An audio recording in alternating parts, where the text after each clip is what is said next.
Hello everyone, स्वागत है आपका आज के इस सेशन में और मैं हूं आपका कॉमर्स वाला भैया। हाँ जी, देखिए हमारी जेट की प्रिपरेशन चल रही है जबरदस्त तरीके से और उसी में से जेट 43 सब्जेक्ट्स के लिए है और 43 सब्जेक्ट के लिए एक पेपर जो है वो बड़ा ही कॉमन है, पेपर 1, जिसमें 50 क्वेश्चंस पूछे जाने हैं और उसी 50 क्वेश्चंस के यूनिट में से एक यूनिट है आपका लॉजिकल रीजनिंग, जो यूसी नेट कैटेगरी का है। सिलेबस तो आपका सब वही है, तो उसी में लॉजिकल रीजनिंग एक यूनिट है और बहुत ही बेसिक यूनिट। मतलब अगर आप थोड़ा बहुत भी माइंड लगा दें, थोड़ा बहुत मेरे वीडियोस देख लें और किसी के भी वीडियोस देख लें, तो बेसिक सा यूनिट है। आप 5 के 5 क्वेश्चन इसमें आसान से कर सकते हो, तो टेंशन लेने वाली कोई बात नहीं है। बहुत बेसिक से शुरुआत करेंगे।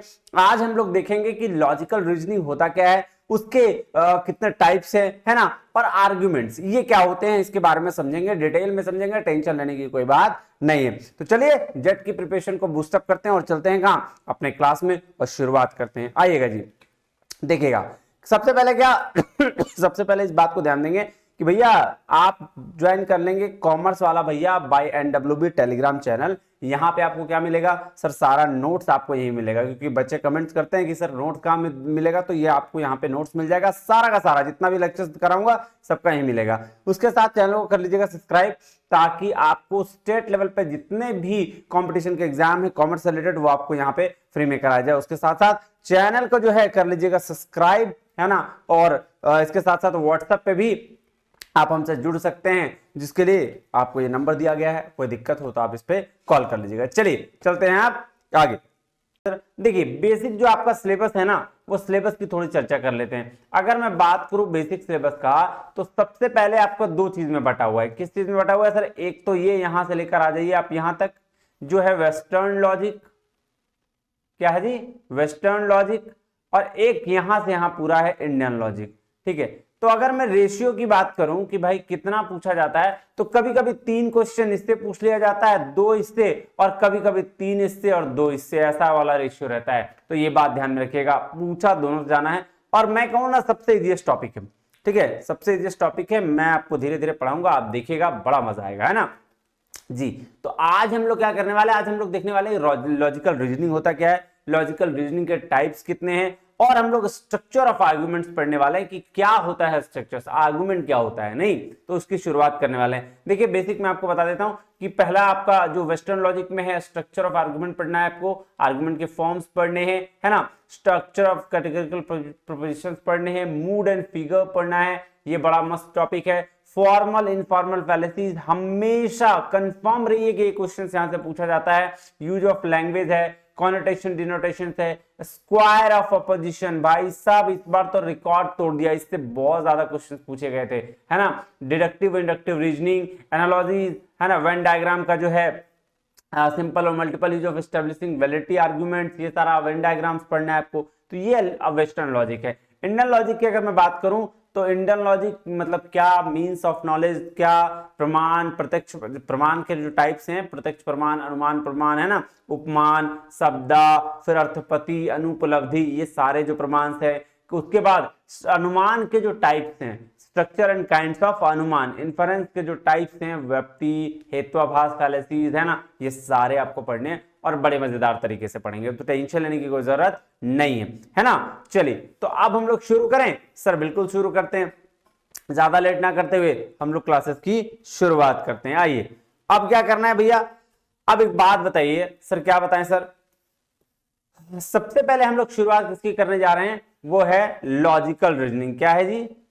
लॉजिकल रीजनिंग, है ना जी। अगर मैं लॉजिकल रीजनिंग की बात करूं, तो इसका लॉजिक का क्या मतलब हुआ? तर्क, है ना। लॉजिक का मतलब क्या हुआ? तर्क, यानी कि तार्किक विचार कह सकते हैं इसको भैया, तर्क के आधार पर अपने विचार प्रकट करना, जिसको उसको क्या बोल देंगे? लॉजिकल रीजनिंग बोलेंगे। और लॉजिकल रीजनिंग बेसिकली 2 भाग में बांटा गया है। क्या, किस किस भाग में? तो सर एक को बोलते हैं क्या, डिडक्टिव रीजनिंग, क्या बोलते हैं? डिडक्टिव रीजनिंग, और एक को बोलते हैं जी इंडक्टिव रीजनिंग।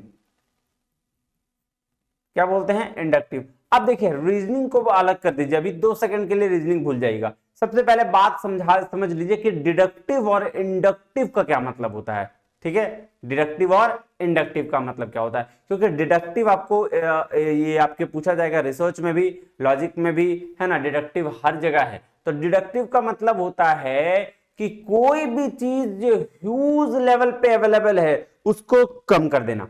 जैसे फॉर एग्जांपल मैंने बोला, जैसे हम नॉर्मल बोलचाल की भाषा में हम आसपास देखते हैं तो बहुत बार कभी कभी मान लो बगीचे घूमने चले गए या कहीं घूमने चले गए तो हम कहते हैं ना कि सारे फूल बहुत बढ़िया है, सारे फूल अच्छे हैं, सारे फ्लावर्स अच्छे हैं, सारा रेस्टोरेंट का खाना अच्छा है। तो हम क्या कहते हैं, हम क्या कर रहे हैं, ओवरऑल यूनिवर्स को ले रहे हैं कि भैया जितने भी फूल है ना वो सारे क्या है, बढ़िया हैं। उस बेस पर हम कभी कभी कह देते हैं देखो यार रोज भी बहुत बढ़िया है, देखो यार वो जो सनफ्लावर का फूल वो भी बढ़िया है, लिलीज भी बहुत बढ़िया है। तो हमने एक क्या बनाया, एक थ्योरीज पहले बनाई, एक दिमाग में क्रिएट किया। हमने क्या कह दिया शुरू में, हमने कह दिया सारे फूल बहुत बढ़िया है, सारे फूल बहुत अच्छे हैं, और उसी बेस पर हम कह रहे हैं कि रोज भी अच्छे हैं, लिलीज भी अच्छे हैं और सनफ्लावर भी अच्छा है। तो भाई साहब सब अगर अच्छा है तो उसके पार्ट्स भी तो अच्छे हुए जी।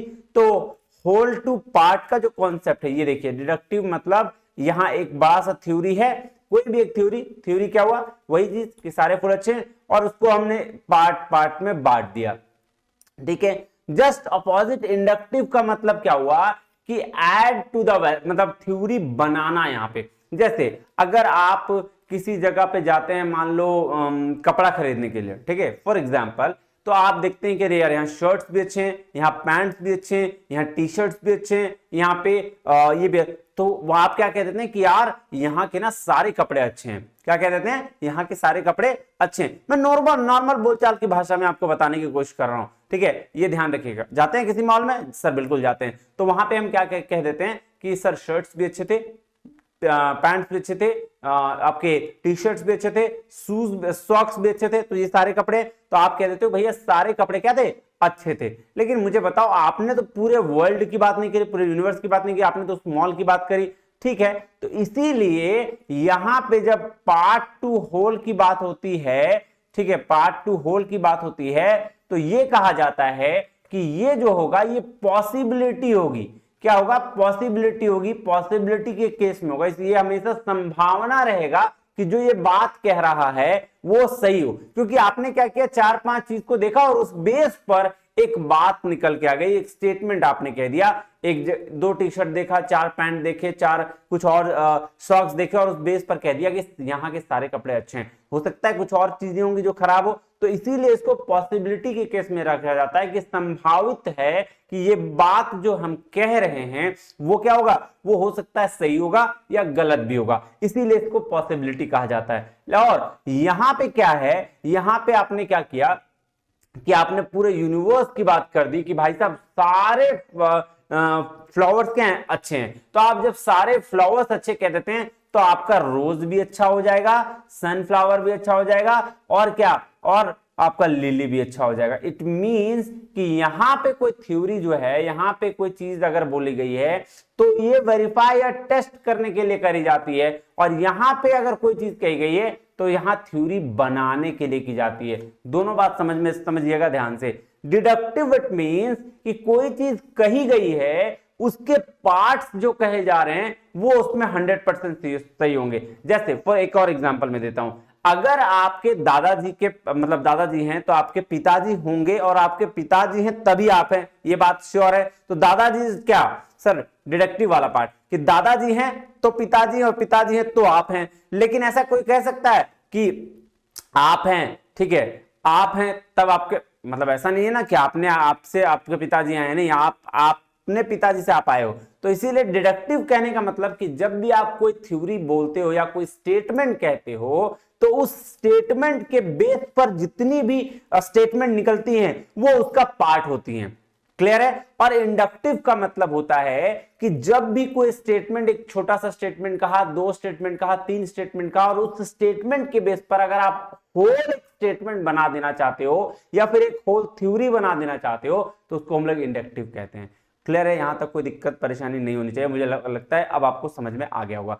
चलिए अब इंडक्टिव रीजनिंग की बात करते हैं। किसकी बात करते हैं, इंडक्टिव रीजनिंग की बात करते हैं। तो रीजनिंग में क्या होता है, ठीक इसी प्रकार जिस तरह से डिडक्टिव की बात हो, डिडक्टिव रीजनिंग में भी हम कुछ तर्क लगाते हैं, कुछ लॉजिक लगाते हैं। क्या लॉजिक लगाते हैं? जैसे फॉर एग्जाम्पल आप समझिएगा, हम डायरेक्टली ये में कह देते हैं कि मान लेते हैं कि क्या कि दो या ऑल गर्ल्स, हम लोग कहते हैं ना ऑल गर्ल्स आर गॉर्जियस,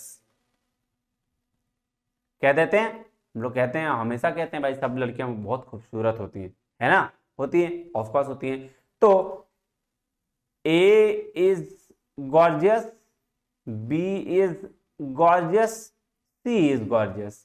जब सब लड़कियां खूबसूरत है तो ए भी है, बी है, सी है, डी है, सारी लड़कियां खूबसूरत होंगी। ये क्या हो गया? ये हो गया डिडक्टिव रीजनिंग। और अब जस्ट अपोजिट, ए या फिर ए मत लिखो, यहां राम लिख दो, नाम ए दिक्कत हो जाएगा, आ जाओ, चलो लिख दो Ram is smart, Shyam is smart और रावण इज स्मार्ट। हैं, देख रहे हो, रावण को भी स्मार्ट बना रहा हूं मैं। तो ऑल बॉयज आर स्मार्ट। देख रहे हो, दोनों को फर्क समझिएगा आप। यहां पे मैंने क्या कहा, एक स्टेटमेंट कि सारी लड़कियां गॉर्जियस है, तो सारी लड़कियां अगर गॉर्जियस है तो ए भी गॉर्जियस होगी, बी भी, सी भी होगी, ये तो 100% श्योर है, यहां ये 100% श्योर है। तो इसका मतलब जब कोई डिडक्टिव की बात होगी तो जो स्टेटमेंट कहा जाएगा उसके सब स्टेटमेंट जो होंगे, ठीक है, उसको वो क्या होगा, वो 100% श्योर होगा। और यहां पे देखिए, मैंने एक स्टेटमेंट लिया, दो लिया, तीन लिया, और इस सिर्फ इन तीनों के बेस पर मैंने क्या बोल दिया कि सारे लोग स्मार्ट हैं। कुछ मेरे जैसे भी होंगे हैं, कुछ किसी और जैसे भी होंगे जो थोड़ा नहीं होंगे स्मार्ट हैं। कौन बोल दिया सर, मैं तो बॉर्न स्मार्ट हूं। चलो, तो ये वाली बात है। अब हम लोग आते हैं रियल आपके लॉजिकल रीजनिंग वाले टॉपिक में। क्या कह रहा है, ध्यान से समझिएगा, देखिएगा क्या कह रहा है। लॉजिकल रीजनिंग मतलब तार्किक विचार। अभी तक तो हम लोग समझ रहे थे ओवरऑल, अब हम लोग रियल लैंग्वेज पे आएंगे, रियल लॉजिकल रीजनिंग पे आएंगे। कह रहा है तर्क के आधार पर अपने विचार देना, कंक्लूजन निकालना, इसको हम लोग क्या कहते हैं सर, इसको हम लोग कहते हैं लॉजिकल रीजनिंग। अब देखो, डिडक्टिव रीजनिंग और इंडक्टिव रीजनिंग, दो तरीके की रीजनिंग होती है। कैसे होती है? डिडक्टिव और इंडक्टिव रीजनिंग। डिडक्टिव रीजनिंग में क्या होता है, हम वेरीफाई या टेस्ट करते हैं थ्योरी को। जैसे कि कोई बड़ा चीज, कोई बड़ा स्टेटमेंट कहा गया, जैसे फॉर एग्जाम्पल अगर कोई, मतलब वो एप्पल वाली थ्योरी दी थी ना, है ना, न्यूटन, नहीं एप्पल वाली थ्योरी किसने दी थी? जिसने भी दी थी, मेरा तो साइंस नहीं, मुझे मतलब भी नहीं है ज्यादा, चलो ठीक है, वो एप्पल वाली थ्योरी किसी ने भी दी थी। तो भाई साहब, अगर एप्पल वाली थ्योरी किसी ने दी तो उस पर क्या होगा, अब उसको चेंज नहीं किया जा सकता, उसको टेस्ट करके देखा जा सकता है क्या वो थ्योरी सही है या गलत है। तो कोई थ्योरी किसी ने दी, उसको वेरीफाई करो या टेस्ट करो, ये काम है डिडक्टिव का। इंडक्टिव का मतलब है कि भैया थ्योरी बनाओ, दो बातें देखो, तीन बातें देखो, चार बातें देखो, उससे रिलेटेड 50 बातें देखो, और उस बात पर आप एक बात कह दो, उसको बोलते हैं इनोवेट द थ्योरी या इंडक्टिव रीजनिंग। ठीक है, तो भाई साहब क्यों मानेगा आपका बात मानना तो नहीं चाहिए। आप मान लो मैं ही हूं, मैंने इस पेन पे रिसर्च किया, पेन बहुत जादुई पेन है, मैंने एक बार देखा जादू हुआ, दो बार देखा जादू हुआ, तीन बार देखा जादू हुआ, चार बार देखा जादू हुआ, तो मैंने बोल दिया ये पेन जादुई पेन है, ठीक बोल दिया। अब लोग इस पे क्यों माने बात, चार बार हुआ, पांचवा बार नहीं होगा तो इसीलिए इंडक्टिव को हमेशा पॉसिबिलिटी की केस में रखा जाता है कि भैया संभावना है, होगा भी, नहीं भी हो सकता है। लेकिन डिडक्टिव रीजनिंग, क्योंकि ये तो ऑलरेडी प्रूवन है ना, एप्पल वाला चीज तो प्रूवन है, तो इसीलिए इसको कहा जाता है थ्योरी को हम वेरीफाई करेंगे या टेस्ट करेंगे। Is it clear? कोई दिक्कत है? नहीं सर। चलिए, अगर हम डिडक्टिव रीजनिंग की बात कर लें तो डिडक्टिव रीजनिंग में हम क्या क्या करते हैं, ध्यान से समझिएगा, ये सारा चीज आपको बहुत काम आने वाला है, ध्यान से समझिएगा, रिसर्च में भी, टीचिंग में भी और यहां भी। आइए, क्या रहा है, थ्योरी को टेस्ट करते हैं। डिडक्टिव रीजनिंग में हम क्या करते हैं, थ्योरी को टेस्ट करते हैं। जनरल से स्पेसिफिक अप्रोच है। अब ये क्यों कहा जाता है, ध्यान से समझिएगा। जनरल कहने का मतलब सभी के लिए अवेलेबल है। अब न्यूटन की थ्योरी सभी के लिए अवेलेबल है, लेकिन अगर कोई उस थ्योरी में चेंजेस करना चाहे, उसको टेस्ट करना चाहे, तो जनरल से स्पेसिफिक हो गया ना, है ना। तो इसीलिए कहा जाता है कि जनरल से स्पेसिफिक अप्रोच है। टॉप डाउन अप्रोच है। क्या है? टॉप डाउन, ऊपर से नीचे, है ना, ये वाला। ऑब्जेक्टिव या क्वांटिटेटिव अप्रोच है। जो भी चीज बात हो जाती है, जो थ्योरी ऑलरेडी बन चुका होता है, जिसपे कई दिनों से काम हो रहा होता है या हो चुका होता है, उसको हम लोग बोलते हैं क्वांटिटेटिव अप्रोच। क्यों ऐसा बोलते हैं? क्योंकि वो ऑलरेडी किसी ने कर रखा है, वो ऑलरेडी आपके पास डेटा अवेलेबल है, आपके पास वो डायरेक्ट ऑब्जेक्टिव वे में है, आपको दिख रहा है सब कुछ। जैसे न्यूटन की थ्योरी पता है, न्यूटन ने कर रखा है, तो हम उसमें क्या करेंगे, उसको ऑब्जेक्टिव बोलते हैं। लेकिन अगर कोई थ्योरी किसी ने नहीं कहा रहा, कोई ऐसे महानुभाव भी जो काम कर ही रहे हैं, रिसर्च कर ही रहे हैं, तो उसको क्या, वो इंडक्टिव में आ जाएगा कि भाई साहब उसको एडिशन करना है ना, वो चीज। 100% वैलिड एंड ट्रू कंक्लूजन, अगर यहां पे कोई भी स्टेटमेंट बोला जाएगा तो उसका कंक्लूजन क्या होगा, 100% ट्रू होगा। मैंने बोला था ना कि जो टेस्ट करते हैं या वेरीफाई करते हैं वहां पे क्या होगा, 100% ट्रू या वैलिड कंक्लूजन होगा। एब्स्ट्रैक्ट टू कॉन्क्रीट वे में चलेगा, स्ट्रक्चर्ड नेचर का होगा, क्योंकि भाई साहब जो काम कर दिया उसी के काम के बेस पर हम काम करेंगे। कंक्लूजन टू प्रोमाइसेस का काम होगा, मतलब कंक्लूजन से प्रीमाइसेस में जाते हैं। देखो ऑल गर्ल्स आर गॉर्जियस, ये क्या था सर, ये था आपका कंक्लूजन, और उससे फिर हमने स्टेटमेंट बनाया, प्रीमाइसेस बनाया, ठीक है। क्या क्या होता है, तो भैया बनाया ए बी गॉर्जियस है, बी भी गॉर्जियस है, सी भी गॉर्जियस है, ठीक है। इसीलिए इसको क्या बोलते हैं, एनालिसिस टू सिंथेसिस। अभी मैं बताऊंगा प्रीमाइसेस क्या होते हैं, स्ट्रक्चर क्या होता है, ये सारा चीज डिस्कस करेंगे। बस अभी आप इतना समझ लीजिए बेसिक चीज, फिर उसके बाद करेंगे। देखिए ये होल टू पार्ट्स की बात करता है कि एक थ्योरी बनी हुई है, उसको पार्ट पार्ट में डिवाइड कर दो, ठीक है। चलो क्या कह रहा है, शुरू कोई थ्योरी से होता है और हम उसको टेस्ट या वेरीफाई करते हैं। कोई थ्योरी रहेगी मेरे पास, तो हम क्या करेंगे सर, उससे हम उसको वेरीफाई या टेस्ट करेंगे। देखो क्या लिखा, all girls are gorgeous, Sita is gorgeous, Gita is gorgeous और रीता इज गॉर्जियस, इसलिए सब क्या है, गॉर्जियस है। अब इंडक्टिव अप्रोच की बात करते हैं। देखो इंडक्टिव अप्रोच में क्या होता है, यहाँ हम थ्योरी बनाने की कोशिश करते हैं, तो इसीलिए इसको क्या पॉसिबिलिटी कहा जाता है कि भैया आपकी थ्योरी हो सकता है सही भी हो गलत भी हो। अगर सही हो गई तो भैया ठीक है, बहुत स्ट्रांग पॉसिबिलिटी, लेकिन अगर नहीं हुई तो फिर गलत हो जाएगा। इसीलिए यहां हम क्या करते हैं, स्पेसिफिक टू जनरल जाते हैं, कोई एक छोटा चीज को हम जनरलाइज करने की कोशिश करते हैं। क्लियर है जी। बॉटम अप अप्रोच है, नीचे से ऊपर जाने वाला अप्रोच है, ये सब्जेक्टिव अप्रोच है, क्योंकि हमें काम करना होता है ना, क्वालिटी की बात करते हैं कि हमें जितना ज्यादा से ज्यादा क्वालिटी या रिसर्च हो। यहां प्रोबेबिलिटी की बात होती है, मतलब कंक्लूजन मे और मे नॉट बी ट्रू, सही भी हो सकता है और गलत भी हो सकता है। क्योंकि मान लो हमने कोई थ्योरी बनाने की कोशिश करी और वो गलत हो गया, तो भाई गलत हो गया ना, जब तक प्रूवन नहीं हो तब तक कैसे होगा, जब प्रूव हो जाए, ठीक है। जैसे आपने सुना होगा कि बल्ब बनाने टाइम में 999 बार फेल हुए थे, है ना, उसके बाद बल्ब 1000वीं बार में उन्होंने बनाया था। तो अब कौन बनाया था इसको तुम चेक कर लेना, इतना मैं थोड़ी बताऊंगा सब। चलो उसके बाद है कॉन्क्रीट टू एब्स्ट्रैक्ट, है ना, अनस्ट्रक्चर्ड होता है ये, प्रीमाइसेस टू कंक्लूजन। देखो इसमें क्या करते हैं, प्रीमाइसेस से कंक्लूजन पे जाते हैं। डिडक्टिव में कंक्लूजन टू प्रीमाइस था, क्योंकि एक स्टेटमेंट दिया गया और उसके बेस पर हम छोटे छोटे स्टेटमेंट बना गए। यहाँ पे क्या हुआ कि भैया हम एक स्टेटमेंट दिए, दो स्टेटमेंट दिए, तीसरा स्टेटमेंट दिया और चौथा बोले भैया इन तीनों के बेस पर हम ये कह सकते हैं कि ये चीज आपका प्रूवन है। एग्जाम्पल टू रूल पे जाते हैं, सिंथेसिस टू एनालिसिस पे जाते हैं, पार्ट्स टू होल पे जाते हैं। देखो पार्ट टू होल मतलब ये स्टेटमेंट है, ये स्टेटमेंट है, और इस बेस पर हम थ्योरी बना देते हैं। यहाँ स्टेटमेंट होता है, ठीक है, हम थ्योरी बनाने की कोशिश करते रहते हैं। चलिए ये देखो क्या लिखा मैंने, सीता ब्यूटीफुल, मैंने 3 लड़कियां देखी, सीता ब्यूटीफुल है, गीता ब्यूटीफुल है, बबीता ब्यूटीफुल है, और इस बेस पर हमने क्या कह दिया कि ऑल गर्ल्स आर ब्यूटीफुल। अब बताओ ये क्या 100% सही है? 3 के बेस पर हम सबको कह सकते हैं? नहीं, है ना। ब्यूटीफुल नेचर से भी होती है, शकल से सिर्फ नहीं, नालायकों हैं। चलो हो गया। तो ये कहानी थी डिडक्टिव और इंडक्टिव की, जहां हम एक में थ्योरी को टेस्ट करते हैं और दूसरे में थ्योरी को क्या करते हैं, बनाते हैं, मेक द थ्योरी, ठीक है। चलो अब आ जाओ, बात करते हैं किसकी, आर्ग्यूमेंट्स की। किसकी बात करते हैं, आर्ग्यूमेंट्स की, ठीक है। चलो शुरू करें आर्ग्यूमेंट्स, आ जाओ। देखो जैसे स्ट्रक्चर ऑफ आर्गुमेंट की बात करी गई है, किसकी बात करी गई है, स्ट्रक्चर की। चलो मैं थोड़ा सा इसमें आता हूं, क्या बोली गई है, स्ट्रक्चर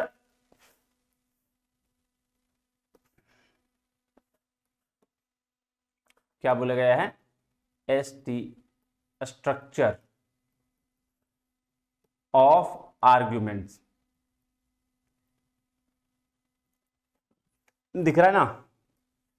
चलो अब दिखेगा, ठीक है। स्ट्रक्चर ऑफ आर्ग्यूमेंट, अगर मैं बात करूं स्ट्रक्चर का मतलब क्या होगा, ढांचा, पैटर्न, है ना, और आर्ग्यूमेंट का मतलब क्या होगा, बहस। तो बहस जो एक ढांचे में हो, ऐसा कह सकते हैं जी। तो कैसे, जैसे किसी भी चीज का एक पैटर्न होता है, वैसे भी लॉजिकल रीजनिंग में भी स्ट्रक्चर को एक पैटर्न पे रखा गया है। कौन सा पैटर्न है, देखिए पैटर्न होता है ये 2p और 1c, क्या हो गया सर, दो प्रीमाइसेस एंड वन कंक्लूजन, इसको स्टैंडर्ड स्ट्रक्चर माना गया है। लॉजिकल रीजनिंग में दो प्रीमाइसेस और एक कंक्लूजन को स्टैंडर्ड स्ट्रक्चर माना गया है। अभी आगे हम देखेंगे, बस अब आप इतना समझ लीजिए। प्रीमाइसेस को बहुत सारे लोग स्टेटमेंट भी कहते हैं, बहुत सारे लोग इसको प्रोपोजिशंस भी कहते हैं, है ना। ये किसका नाम है सर? ये प्रीमाइसेस का ही नाम है, कोई दिक्कत नहीं है, ठीक है जी। चलिए बस आप अभी आपको इतना समझना है, बाकी मैं आपको समझाता हूं। ध्यान दीजिएगा क्या कह रहा है। आर्गुमेंट्स का मतलब क्या होता है? बहस। स्ट्रक्चर मतलब सर ढांचा। तो अभी स्ट्रक्चर को हटाते हैं, अभी आर्गुमेंट को समझते हैं।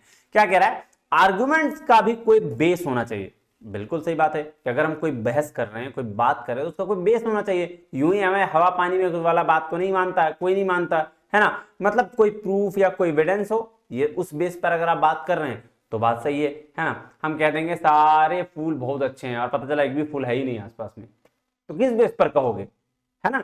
जैसे मैं गया किसी बाग में, या फिर कोई वहां पे कोई फूल वूल नहीं थे, कांटे वाटे भरे हुए थे, बहुत सारे ऐसे पेड़ पौधा लगा हुआ था आम का, और हम कह दे रहे हैं यहाँ सारे फूल कितने अच्छे हैं, वाह वाह वाह वाह वाह। कोई बेस है? नहीं। तो आर्गुमेंट का भी कोई प्रूफ, कोई एविडेंस, कोई बेस होना चाहिए। मतलब यहाँ पे लिखा हुआ है, आप जैसे बताया गया कि भैया आप अगर कोर्ट में भी जाते हो ना, तो एडवोकेट जब भी कोई बात होती है तो कहता है इलॉजिकल बात मत करो, बिना एविडेंस का कोई भी बात कोर्ट में वैलिड नहीं है ना। तो इसी तरह से लॉजिकल रीजनिंग में भी आर्गुमेंट्स को दो पार्ट में डिवाइड किया गया। क्या किस में किया गया है? दो पार्ट में, ठीक है।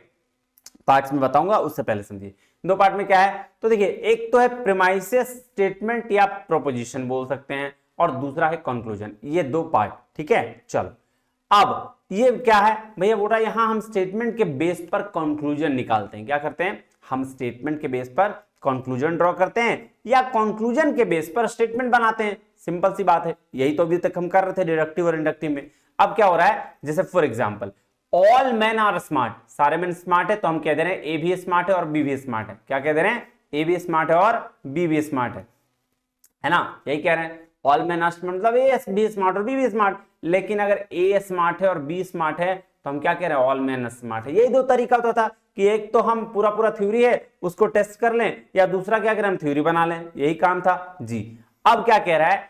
इससे ये प्रूफ होता है कि आर्गुमेंट को दो पार्ट्स में डिवाइड किया गया है। कौन कौन सा सर? आर्गुमेंट को दो पार्ट में। एक तो है डिडक्टिव आर्गुमेंट। क्या है? Deductive argument. दूसरा है इंडक्टिव आर्गुमेंट। क्या है? डिडक्टिव आर्गुमेंट और इंडक्टिव। अब वही चीज यहां पे अप्लाई कर दो, जो जितना सारा मैंने बताया ना कि डिडक्टिव में थ्योरी को टेस्ट करते हैं और इंडक्टिव में ऐड करते हैं, देख लो वही चीज आने वाला है। अब क्या है? डिडक्टिव आर्गुमेंट जो होता है वो 100% ट्रू होता है। क्या होता है? 100% ट्रू। क्यों? क्योंकि जो उसके स्टेटमेंट हैं वो उसके कंक्लूजन के बेस पर होते हैं। अब ये इंडक्टिव में क्या होगा सर? इंडक्टिव में जो स्टेटमेंट होता है उसका कंक्लूजन हो सकता है सही भी हो और गलत भी हो, इसीलिए इसको क्या बोला गया? इसको बोला गया पॉसिबिलिटी, है ना। चलिए, अब डिडक्टिव जो आर्गुमेंट होते हैं वो या तो होंगे वैलिड या तो होंगे इनवैलिड, ठीक है। अभी बताऊंगा कैसे वैलिड इनवैलिड होते हैं। या और अगर वैलिड होंगे डिडक्टिव में तो साउंड होंगे या अनसाउंड होंगे, ये डिडक्टिव का है। इंडक्टिव में अगर आप आए तो स्ट्रॉन्ग होगा या वीक होगा। स्ट्रॉन्ग में फिर याद चल जाओ कोजेंट होगा या अनकोजेंट होगा। यहां तक का बात समझिएगा। अभी एक एक करके हमको डिक्लेयर करना है, टेंशन लेने की जरूरत नहीं है। नहीं, चलिए कह रहा let's understand one by one. अगर लॉजिकल रीजनिंग की बात करें तो इसमें एक फॉर्म को स्ट्रक्चर कहा जाता है। कौन सा फॉर्म को? अभी मैंने बताया था एक फॉर्म है ना। कौन सा फॉर्म है भाई? ये देखो, दो प्रोपोजिशन एक कंक्लूजन, ये बात बताया था मैंने भी जी। तो दो प्रोपोजिशन तो एक कंक्लूजन का क्या हो गया जी सर? ये इसको बोलते हैं स्ट्रक्चर। जहां भी आपको दो स्टेटमेंट, दो प्रोपोजिशन, दो प्रीमाइसेस और उसके साथ एक कंक्लूजन मिले तो आप ये मान लीजिएगा कि ये स्टैंडर्ड फॉर्म ऑफ स्ट्रक्चर है ना। स्ट्रक्चर फॉर्म ऑफ ये स्टैंडर्ड है। चलिए उसके बाद हम बात करते हैं, अब आइए डिडक्टिव आर्गुमेंट की। अब डिडक्टिव आर्गुमेंट में दो तरीके का बात बताया था मैंने। एक क्या बताया था? एक वैलिड और दूसरा इनवैलिड। पहला वैलिड, दूसरा इनवैलिड, ये बताया था जी सर। चलिए शुरू करें सर, शुरू करिए। डिडक्टिव और वैलिड, डीवी याद रखिएगा, डीवी डिडक्टिव और वैलिड कब होगा? जब प्रीमाइसेस भी सही होंगे, उसके दूसरे प्रीमाइसेस और तीसरा कंक्लूजन, यानी कि दो प्रीमाइसेस और एक कंक्लूजन सही होगा, स्ट्रक्चर फॉर्म में होगा, तो हम क्या कहेंगे? हम कहेंगे डिडक्टिव वैलिड है, डिडक्टिव वैलिड है। अब अनवैलिड कब होगा? जब दो प्रीमाइसेस सही होंगे लेकिन उसका कंक्लूजन गलत होगा, उसको हम क्या बोलेंगे? इनवैलिड है। बेसिक है, दो प्रीमाइसेस एक कंक्लूजन क्या होगा? सही होगा, वैलिड है। दो प्रीमाइसेस एक कंक्लूजन गलत होगा, क्या होगा सर? इनवैलिड होगा।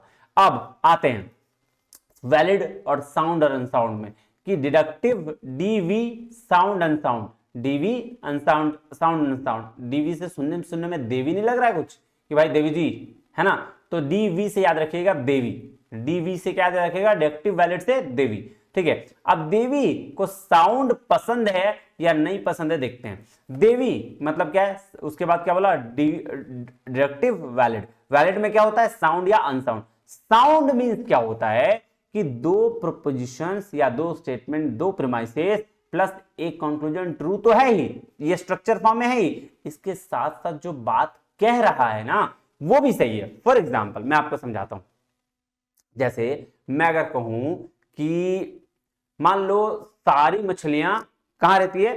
सारी all fish lives in water, ठीक, चलो बिल्कुल सही है। अब मैं ये कह दूं कि शार्क्स भी लिव वाटर में रहती है, और मैं ये कह दूं ऑक्टोपस भी वाटर्स में रहता है, तो मुझे बताओ कि क्या ये स्टेटमेंट सही है? स्ट्रक्चर फॉर्म में है? बिल्कुल है सर। क्यों? क्योंकि मैंने डायरेक्टिव बोला तो all fish lives in water, पहला सही है। शार्क्स लिव्स इन वाटर, ये भी सही है। ऑक्टोपस लिव्स इन वाटर, ये भी सही है। तो दो स्टेटमेंट हुआ, उसका कंक्लूजन भी सही है और रियल भी है, क्योंकि मछलियां पानी में तो रहती है, तो कंटेंट भी रियल है, प्रोपोजिशन दो है और उसके साथ कंक्लूजन भी है। तो इसको हम लोग क्या बोलेंगे? इसको बोलेंगे डीवी साउंड, मतलब देवी को साउंड पसंद आ गया। अनसाउंड का क्या मतलब हुआ?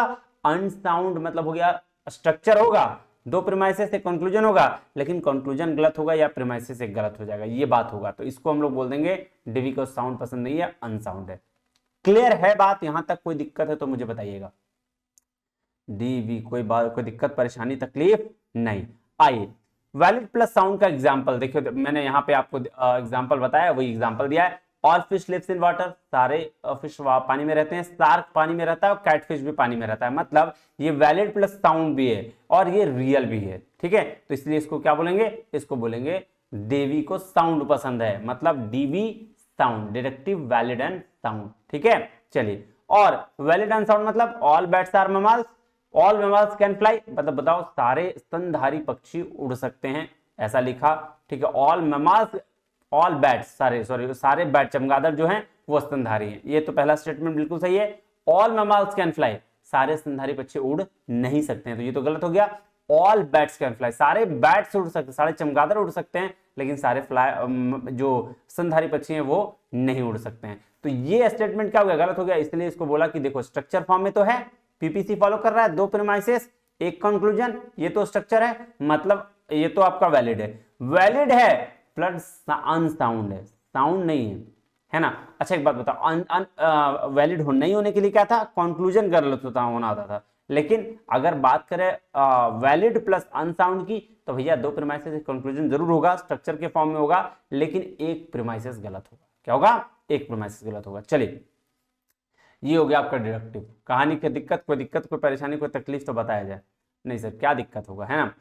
अब बात करते हैं इंडक्टिव आर्ग्यूमेंट की। अब किसकी बात करेंगे? इंडक्टिव आर्ग्यूमेंट की। चलें जी सर, चलिए आइए अब इंडक्टिव आर्ग्यूमेंट की बात करते हैं। तो चलते हैं, देखते हैं क्या बोलता है। ये पॉसिबिलिटी के बेस पर है। देखिए, एक तो यहाँ पे स्ट्रक्चर फॉर्म का टेंशन नहीं है, इंडक्टिव में स्ट्रक्चर फॉर्म का टेंशन नहीं है, हो भी सकता है नहीं भी हो सकता है, क्योंकि इंडक्टिव है, बनाते हैं। स्ट्रॉन्ग का मतलब क्या हुआ? स्ट्रॉन्ग और वीक का क्या मतलब हुआ? जैसे वहां पे कोई स्टेटमेंट और उसका कंक्लूजन क्या रहता था, स्ट्रॉन्ग होने के लिए क्या होता था, तो या क्या बोलते हैं इसको, डिडक्टिव और वैलिड होने के लिए क्या होता था? डिडक्टिव वैलिड और इनवैलिड होने के लिए सिंपल था, वैलिड के लिए स्ट्रक्चर था, इनवैलिड के लिए कुछ नहीं था। उसी तरीके से यहाँ कोई स्ट्रक्चर फॉर्म वाला कहानी नहीं है। स्ट्रांग होने के लिए आपको क्या होना चाहिए सर? स्ट्रांग होने के लिए आपके वो टाइप्स ऑफ वेरिएशन ज्यादा होने चाहिए। मतलब फॉर एग्जांपल मैं आपको समझाता हूं, जैसे ऑब्जर्वेशन आपकी ज्यादा होने चाहिए, इंडक्टिव ऑब्जर्वेशन ज्यादा होगा, जितना बार आप प्रैक्टिस करोगे वो ज्यादा आपका स्ट्रांग पॉसिबिलिटी लेके आएगा कि कंक्लूजन सही हो जाए। देखो ध्यान से समझना इस बात को, मैं क्या कह रहा हूं, मैं लगातार 3 साल से क्रिकेट प्रैक्टिस कर रहा हूं, ठीक है, एग्जाम्पल के तौर पर मैं लगातार 3 साल से क्रिकेट प्रैक्टिस कर रहा हूं और मुझे पता है कि मैं अगर शॉट सीधा खेलूंगा तो 6 ही जाएगा। ध्यान से सुनना, मैं क्या कह रहा हूं, मैं लगातार 3 साल से क्रिकेट प्रैक्टिस कर रहा हूं, मुझे पता है कि अगर मैं शॉट सीधा खेलूंगा तो 6 जाएगा। ये किस पर बात पर कह रहा है, ये अपनी ऑब्जर्वेशन पे कह रहा है। वो कौन कह रहा है, एक लड़का ए है, वो कह रहा है कि मैं अगर सीधा खेलूंगा ना तो वो 6 ही जाएगा, ठीक है। इसलिए वो क्या कंक्लूड करेगा कि भैया जब भी मैं सीधा खेलता हूं तो 6 ही मारता हूं। ध्यान सुनिएगा, मैं फिर बोल रहा हूं, मैंने कहा कि एक बंदे ने ऑब्जर्व किया कि जब भी वो सीधा मारता है, ठीक है, तो 6 जाता है, और इस बेस पर वो कहता है कि भैया जब भी मैं 6 मारता हूं तो मैं सीधा, जब भी मैं स्ट्रेट मारता हूं तो वो 6 ही जाता है, ठीक है। ये क्या हो गया, स्ट्रॉन्ग बोलते हैं इसको, क्या, स्ट्रॉन्ग ऑब्जर्वेशन। क्यों, क्योंकि वो 3 साल से प्रैक्टिस कर रहा है और तब जान रहा है। लेकिन अभी दूसरा एग्जांपल सुनना। मान लो मेरा एक फ्रेंड है जो मान लो कि फॉरेन से आ रहा है, मान लो यूएस से आ रहा है, ठीक है जी। अब वो ये इस बेस पर, मान लो उसके 2 फ्रेंड भी आ रहे हैं, ठीक है, 2 फ्रेंड आ रहे हैं और उन दोनों की इंग्लिश भाई साहब जबरदस्त है। क्या है, जबरदस्त है। अब उस बेस पर मैं ये कह दूं कि सारे यूएस वालों की इंग्लिश बहुत ही सॉलिड है, उसका एक्सेंट बहुत सॉलिड है, तो क्या ये सही होगा? नहीं, क्योंकि मैं सिर्फ 2 लोगों के बेस पर पूरा यूएस को रिप्रेजेंट नहीं कर सकता। तो इसीलिए आपकी, अगर मैं इंडक्टिव रीजनिंग की बात करूं तो इसमें स्ट्रॉन्ग वीक किस बेस पर होगा? स्ट्रॉन्ग वीक होगा ऑब्जर्वेशंस के बेस पर, कि आप कितना ऑब्जर्व करके वो बात कह रहे हो, ठीक है। तो इसीलिए तो यहां देखो लिखा हुआ है स्ट्रॉन्ग और वीक में क्या है, इंडक्टिव आर्गुमेंट में कह रहा है every time I have dropped a ball it has fallen to the ground. मतलब जब भी मैं, क्या कह रहा है कि हर वक्त मैं एक बॉल को ड्रॉप करता हूं तो मैं गिर जाता हूं ग्राउंड पर, और इसीलिए मैं उसने क्या कंक्लूड किया, therefore I conclude that if I drop this ball, इसलिए अगर मैं इस बॉल को ड्रॉप करूंगा तो मैं फिर से गिर जाऊंगा। तो ये क्या, ये उसने एक बार नहीं कई बार एक्सपीरियंस किया होगा, ऐसा होता है उसके साथ, इसलिए ये बात कह रहा है। तो इसको बोलते हैं स्ट्रॉन्ग आर्गुमेंट, ठीक है। अच्छा, वीक कैसे होगा? बोला I met 2 people from New York, 2 people से मैंने मिला न्यूयॉर्क वाले, और they both had a great accent, मतलब उन दोनों का बहुत स्ट्रॉन्ग एक्सेंट था या ग्रेट एक्सेंट था, therefore people from New York must have a strong accent. और इसी 2 के बेस पर आप क्या कह दे रहे हो कि न्यूयॉर्क से जो भी पीपल आते हैं उसका स्ट्रॉन्ग एक्सेंट होगा।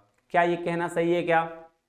क्या ये कहना बिल्कुल सही होगा? नहीं सर, ये बिल्कुल गलत होगा, ठीक है। अब इसी का है स्ट्रॉन्ग के बेस पर कोजेंट या अनकोजेंट, ठीक है। तो देखिए स्ट्रॉन्ग के बेस पर अगर कोजेंट या अनकोजेंट की बात करूं तो कोजेंट तब होगा जब उसका ऑब्जर्वेशन भी सही होगा और वो रियलिटी बेस्ड भी होगा। क्या होगा, ध्यान सुनिएगा, कोजेंट तब होगा जब वो उसका ऑब्जर्वेशन भी लंबा समय के लिए होगा और या ज्यादा ऑब्जर्वेशन होगा और उसके साथ रियल चीजें भी होंगी, तो स्ट्रॉन्ग प्लस कोजेंट हो जाएगा।